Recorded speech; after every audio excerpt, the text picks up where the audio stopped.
Je voudrais ce soir vous parler en fait des maisons en astrologie. Alors on en a déjà beaucoup parlé dans ces vidéos. Ce soir je voulais en fait parler des secrets des maisons. Qu'est-ce que c'est que les maisons en astrologie? Ce sont les 12 domaines de vie et c'est très fascinant puisque toute notre vie en fait est conclue dans 12 domaines. Il n'y en a pas plus. Donc il faut en fait arriver à comprendre que quoi qu'il en soit, nous les habitons. Soit nous les habitons par des désirs réels, par des constructions de vie, par des pans de notre existence, soit nous les habitons par des fantasmes, des morts, des désirs, des rêves. Nous les habitons quoi qu'il en soit. Donc il faut arriver à comprendre d'une certaine manière, et je sais qu'il y a beaucoup d'entre vous qui ont la curiosité d'aller voir vos cartes en fait en m'écoutant. Il faut arriver à comprendre comment on est structuré au fond. Alors on va commencer par les maisons. Elles se lisent de gauche à droite, si je ne dis pas de bêtises. Elles partent de l'ascendant et donc elles se déclinent en 12 maisons. Alors la première maison et la maison de l'identité. C'est ça que en fait vous trouverez dans les livres. En vérité, c'est une maison qui ne vaut que par deux facteurs. Le premier, c'est l'ascendant, c'est-à-dire que cet ascendant est, je vous l'ai dit, comme votre ange gardien, ce qui va vous accompagner tout au fil de votre existence en fait, pour vous aider à vous améliorer, à trouver la voie, à trouver d'une certaine manière comment vous dépasser, comment aussi trouver cette boîte à outils, toutes les solutions qui peuvent venir à vous. C'est l'ascendant. Et en fait, la maison 1 vaut par les planètes qui y sont. C'est-à-dire que les planètes qui sont dans la maison 1 sont les planètes qui sont les premières à dessiner votre personnalité. Ça veut dire que si vous avez une Vénus en maison 1, ça sera d'abord, alors c'est toujours des événements, si vous voulez, qui viennent réveiller les planètes. Donc ce seront des événements qui vont, frustrer Vénus pour qu'elle puisse s'exprimer, ou poser des difficultés à Mars, si vous avez Mars en maison 1, qui vont vous forcer à réagir. Avec Jupiter en maison 1, c'est un style de vie qui va changer. Donc en fait, si vous voulez, à chaque fois que vous avez une planète en maison 1, elle va être mise en lumière, on va dire en gros avant l'âge de 12 ans, par des événements qui sont marquants. Donc en fait, déjà, il y a un point qui est très important, c'est qu'on peut marquer une sorte de prévisionnel avec la carte natale simplement en regardant les planètes en maison 1. On sait que des événements vont venir servir d'éveilleurs aux planètes. Donc ça, c'est pour la maison 1, maison de l'identité. La maison 2, elle est connue de manière, on va dire, assez classique ou assez basique pour être celle de la maison de l'argent ou de la valeur qu'on se donne. Alors, valeur qu'on se donne, j'ai pas très bien compris ce que ça voulait dire. Mes élèves ont essayé de m'expliquer, mais je comprends pas très bien. Donc en fait, si vous voulez, qu'est-ce que c'est que la maison 2, on va dire, depuis l'époque de Ptolémée? C'est une maison patrimoniale qui vous permet d'interéchanger, on va dire, avec le monde et d'y acquérir une stabilité matérielle. C'est pour ça qu'autrefois, la dot des femmes se trouvait en maison 2. Et donc, si vous voulez, vous achetiez une épouse, de toute façon on faisait que les thèmes des hommes, vous achetiez une épouse et donc elle était dans votre patrimoine, donc en maison 2. En vérité, la maison 2 doit être lue comme l'équilibre plus global avec le monde extérieur, avec l'énergie et avec le monde extérieur, je veux dire avec le monde matériel. Donc ce qui veut dire que plutôt que la maison de l'argent, c'est la maison dans laquelle vous risquez d'être en équilibre et comment vous allez trouver votre équilibre avec les finances, avec les maisons, avec tout l'ensemble des choses, on va dire tout l'ensemble des moyens qui vont vous permettre d'insérer votre position, votre place dans le monde. La maison 3, alors à l'époque de Ptolémée, elle était connue pour être la maison, on va dire, des petits déplacements en calèche, enfin pas à l'époque en calèche, mais enfin quelque chose comme ça, ou des voisins, ou des frères et sœurs. Aujourd'hui, la maison 3, alors oui, c'est la maison des amis proches, etc., des déplacements. Alors on me dit de la communication, ça veut rien dire parce que en vérité la maison 3, ça va être tout ce qui nous stimule, tout ce qui nous enrichit, sans qu'on ait besoin, on va dire, d'aller trop loin. C'est-à-dire que c'est toute la nourriture intellectuelle, existentielle, de développement personnel, d'enrichissement continuel que vous avez dans votre vie qui se voit là. Donc c'est très intéressant parce que là où vous avez des planètes, vous savez que ça va devenir en fait un pôle de vie très important, un enjeu pour vous très important. C'est-à-dire que plutôt que de regarder en fait dans votre thème là où vous n'avez pas de planète, alors ce qui se défend aussi, mais ce qui fait appel à un autre système qui s'appelle celui des gouverneurs, vous êtes obligé en fait d'aller voir d'abord là où vous avez des planètes, puisque en fait en regardant ça, vous savez quels seront les domaines, on va dire, à stimuler dans votre vie. Donc, la maison 4, elle est connue pour être la maison de la famille, si c'était que ça. En fait, la maison 4 est une maison qui est extrêmement anticonformiste, puisqu'elle vous dit que justement vous posez vos valeurs, c'est-à-dire que vous auto-positionnez ce qui est votre conformisme, ce qui va être votre manière de vivre et éventuellement celui aussi de votre clan. Donc en fait, vous y êtes votre propre maître. Ce qui veut dire que si vous avez une maison 4 relativement atrophiée ou avec rien dedans, ça veut dire que en fait vous n'avez pas d'option particulière sur qu'est-ce que c'est que la manière d'avoir vos valeurs, la manière de vivre, la manière qui convient. Alors que si vous avez une maison 4 très chargée, soit de points karmiques, soit de planètes, ça signifie que vous voulez installer un mode de vie et quelque part vous voulez également être une sorte de modèle dans votre mode de vie. Donc c'est très intéressant.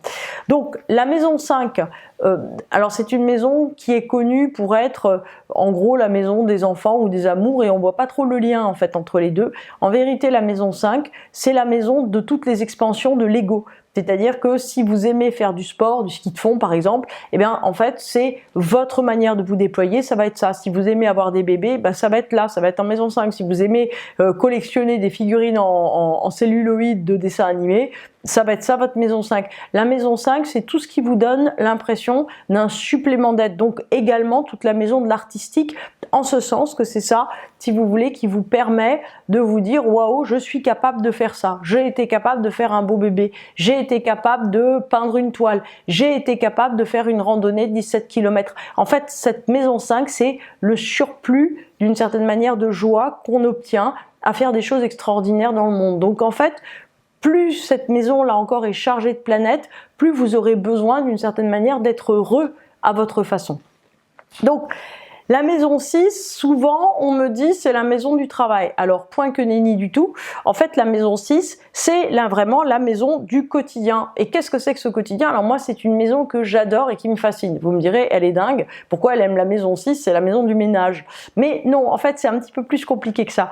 La maison 6 si vous voulez, c'est une maison qui permet de comprendre, j'allais dire, notre lien profond à l'univers, puisque c'est la maison où, au fond, rien n'est jamais terminé, où on est vraiment dans le cycle. C'est-à-dire que tout ce qui est en maison 6 doit être refait. Vous faites à manger, il va falloir refaire à manger. Vous allez vous laver, il va falloir retourner se laver. Vous faites le ménage, effectivement, il va falloir retourner faire le ménage. Vous avez des animaux à nourrir, et ainsi de suite. Et en fait, cette maison 6, c'est la maison de l'éternel recommencement qui vous permet à chaque fois, on va dire, d'approfondir ce que vous avez fait pour vous insérer progressivement, on va dire, dans cette notion très profonde du cycle, qui est la seule à structurer fondamentalement l'être humain, puisque l'être humain, en fait, il peut pas être fait simplement sur un principe passé, présent, futur, où en gros, vous faites une croix sur ce que vous étiez enfant ou avant hier, pour aller vers un demain, un après-demain, où vous serez un homme, une femme meilleure. Ça marche pas. En fait, on est des humains qui avons besoin de s'ancrer sur des choses que nous répétons sans cesse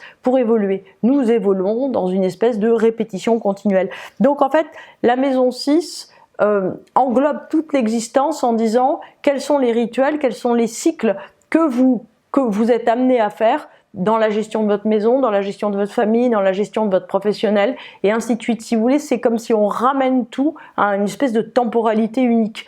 Et c'est pour ça, si vous voulez, que quand on est fâché avec cette maison 6, qu'est-ce qui, d'une certaine manière, paye le prix de ça? C'est notre rapport au corps, puisque c'est aussi la maison de la santé. Donc, ce qui veut dire qu'on n'a pas trouvé le bon équilibre, on va dire, dans le temps, à cause, on va dire, du fait qu'on a envie d'être un petit peu désincarné. Donc, la maison 6, c'est vraiment cette maison de l'incarnation. La maison 7, elle est très importante. Alors là encore, dans les livres, vous lirez que c'est la maison du couple. Moi, je m'inscris en faux contre ça depuis, en fait, que j'ai une consultation très importante quand j'avais une trentaine d'années avec une dame qui avait mis son cheval en maison 7, et en fait j'ai vraiment cherché très très très longtemps qui était dans sa vie sa maison 7, qui était tellement importante, qui était pleine d'événements. C'était son cheval. Alors moi je connais mal les chevaux, mais je sais qu'on peut nouer une relation aussi forte qu'avec un chat ou qu'avec un chien ou qu'avec même une personne. Donc en vérité, si vous voulez, cette maison 7 est la maison vers laquelle, d'une certaine manière, vous nouez des liens qui sont des liens piliers dans votre vie. La maison 7, en fait, elle se déploie d'autant mieux qu'elle est très occupée. C'est-à-dire que si vous avez une seule personne, un seul cheval très important dans votre existence, vous accrochez trop d'une certaine façon à la personne ou au cheval. Et ce qui fait qu'à un certain moment, quand ce cheval meurt ou que la personne vous déçoit, eh bien, d'une certaine manière, votre monde tout entier s'effondre, ce qui est une chose qui est très très difficile. Donc, en fait, ce qu'il faut comprendre en tout cas, et là ça me permet de vous rappeler une chose, c'est qu'il y a des gens, on a la sensation qu'ils n'ont personne de particulier dans leur existence, c'est-à-dire personne qui soit si important que ça et qui souffre d'une grande solitude. J'ai envie de vous dire, rassurez-vous, inquiétez-vous, parce que systématiquement, cette maison 7, elle est remplie. Elle va être remplie de souvenirs, elle va être remplie de rancœur, elle va être remplie par des morts quelquefois ou par des aspirations, mais de toute façon elle est remplie. Donc en fait c'est très important que, voyez, quand vous êtes en train d'étudier votre thème, quand vous êtes en train de le découvrir, même si vous connaissez pas bien, vous vous disiez tiens, quelles sont mes maisons habitées, où est-ce que sont les maisons où j'ai tellement besoin en fait de me déployer, de créer quelque chose, de me créer une vie à part entière. Et si jamais d'une certaine façon il y a des planètes et qu'en même temps cette maison vous voyez pas trop à quoi elle réfère, vérifiez si ça renvoie pas à des choses ou à des gens qui sont pas là, qui sont soit dans le passé, soit dans l'avenir. Et si c'est le cas, surtout, sortez du passé et de l'avenir et centrez-vous sur le présent. Mieux vaut un cheval que personne en maison 7. Si vous voulez, en fait, on est vraiment dans le fait qu'il faut comprendre que plus on se recentre au présent dans notre vie, plus on essaye d'une certaine manière déjà d'investir les maisons qui contiennent des planètes, puis toutes les maisons en leur assignant un rôle, plus on va être une personne équilibrée. Alors, on continue la suite des maisons. La maison 8, alors on me dit souvent, c'est une maison qui est difficile à comprendre parce que c'est une maison, c'est à la fois la maison du pouvoir, la maison de l'ésotérisme, la maison de la sexualité, la maison de la bourse, et on se dit mais quel rapport entre toutes ces choses-là? En vérité, ça va être qu'est-ce qui fait que dans la vie, quelque chose devient pour vous une aventure tellement passionnante que vous mourrez d'envie de vivre et mourrez d'envie en fait de tracer une voie complètement originale. En fait, la maison 8, c'est vraiment la voie qui permet d'inventer de nouveaux cycles, de commencer quelque chose de complètement nouveau en termes d'intensité, en termes d'investissement de personnalité. C'est tout sauf une maison confortable. C'est une maison qui permet un total déploiement de soi. Alors, la maison 9, c'est une maison qui est tombée en fait en désuétude aujourd'hui, qui est extrêmement difficile à comprendre pour notre société, pour une simple raison, c'est que la maison 9, c'est la maison des corps d'appartenance. Alors quand je vais vous dire ça, vous allez vous dire, corps d'appartenance, ça veut dire quoi? Ben si, c'est simple. À quoi vous appartenez? Est-ce que vous êtes notaire? Est-ce que vous avez fait HEC? Est-ce que vous faites partie d'un syndicat? Est-ce que vous faites partie d'une famille qui est née à La Réunion? Est-ce que en fait il y a quelque chose dans vos racines, c'est-à-dire un groupe, quelque chose de plus grand que vous qui parle pour vous? Est-ce que vous faites partie d'une sorte de corporation? En fait, si vous voulez, cette maison 9, elle sort tout droit en fait de la société du Moyen-Âge où un individu se définissait par son appartenance, c'est-à-dire par son appartenance à une ou une autre confrérie, plusieurs choses, c'est-à-dire que ça pouvait être la confrérie des seigneurs ou des créateurs de vitraux ou la confrérie des boulangers. En tout cas, votre existence était complètement, j'ai envie de vous dire, avalée par le fait qu'on faisait partie de quelque chose. Et c'est quoi l'intérêt de cette maison? Alors ne pas être tout seul et en fait savoir quelles sont nos valeurs. C'est-à-dire qu'aujourd'hui, la plupart des gens, enfin il y a des gens qui ont des religions et qui le pratiquent, mais il y a beaucoup de gens qui ont une religion qui est plus un rapport, on va dire, direct à leur spiritualité, et non pas des gens qui se reconnaissent comme appartenant dans une religion. C'est très dommage pour la maison 9, parce que la maison 9, en fait, elle a besoin de faire un étendard avec ses valeurs et de savoir, on va dire, ce qu'elle défend. Et au fond, si vous appartenez à quelque chose, c'est comme si une tension fondamentale tombait dans votre vie, un petit peu comme si vous pouviez vous rattacher à des valeurs extérieures. Toute personne en fait qui a des planètes dans cette maison a besoin de comprendre d'où elle appartient d'une certaine façon, à quelle confrérie elle fait partie. Donc vous pouvez réfléchir, en général c'est assez compliqué à trouver, mais quand on trouve c'est très très éclairant. Alors la maison 10, là encore dans les livres vous lisez, c'est le professionnel. Et moi j'ai toujours envie de dire, qu'est-ce qui se passe pour les gens qui ne travaillent pas, soit parce qu'ils n'en ont pas besoin, soit parce qu'ils ont arrêté de travailler, soit parce qu'ils sont dans une situation de vie où il n'y a pas de travail. Alors il faut savoir qu'aujourd'hui, dans notre société, quelqu'un qui ne travaille pas, c'est quelqu'un pour lequel on se dit, tiens, mais comment ça se fait qu'il ne travaille pas? Alors qu'il y a 50 ans ou 60 ans, quelqu'un qui ne travaillait pas, c'était la normalité. Les gens qui travaillaient avaient une personne par famille qui travaillait et on était dans un monde qui était complètement différent. Donc, les valeurs, elles changent beaucoup. L'astrologie change quelquefois un petit peu moins vite, ce qu'on a vu avec la maison 9. Donc, en fait, la maison 10, c'est vraiment la place socio-professionnelle que vous tenez. C'est-à-dire de quoi va être fait votre quotidien, même si vous ne travaillez pas. C'est-à-dire que c'est pas forcément le travail en tant que ça rapporte de l'argent. C'est, on va dire, votre manière d'occuper socio-professionnellement, ou sociologiquement, on va dire, ou professionnellement votre temps. C'est votre manière de vous positionner dans la société. Donc, inutile de dire que, par exemple, être mère de famille ou être mari d'une épouse qui travaille ou l'inverse, en fait, c'est une position socio-professionnelle. C'est considéré par l'astrologie comme un travail à part entière. Donc voilà, c'est l'astrologie qui le dit, qui ne se trompe jamais. Donc, la maison 11 est une maison qui, là encore, si vous voulez, a beaucoup changé de signification. Aujourd'hui, si vous voulez, ce dont il faut se rappeler, c'est que c'est vraiment une maison de l'image, c'est-à-dire une maison, si vous voulez, qui parle du regard que les autres ont sur nous, ou plus exactement de ce qu'on pense que les autres ont comme regard sur nous. C'est-à-dire que c'est un peu comme si on imaginait dans notre tête ce que pense la totalité de notre entourage. Pour une maison 11, c'est très important puisque elle a toujours peur si elle signe une pétition, si elle fréquente des personnes et pas d'autres, si elle dit quelque chose qu'elle pense pouvoir être choquant, elle a toujours peur d'une certaine manière de la façon dont d'autres vont pouvoir réagir.